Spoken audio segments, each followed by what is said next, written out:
mwanangu. Hebu kwanza daftari lako moja nione. Lakini sina. God have mercy upon us. Hey, y'all come look at this. Leo kazi ipo. Hela bwana, hela ngumu kuitafuta hela mtihani. Unawezekana ukaja ukafanya mazingira kwa unatafuta hela imradi mtoto apate kusoma. Mwisho wa siku mambo yanakuja kwa tofauti. Sawa mwanangu. Kaa kwanza.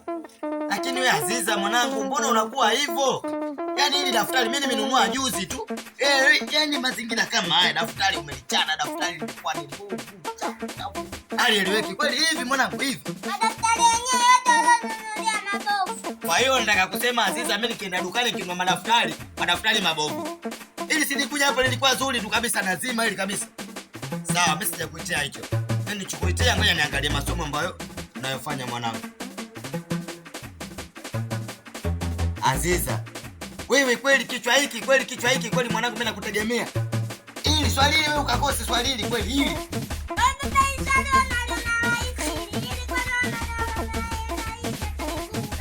Ili gumu hili.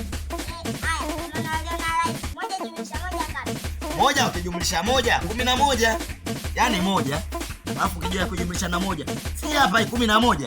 Yaani baba, moja ujumlisha moja sifuri yani.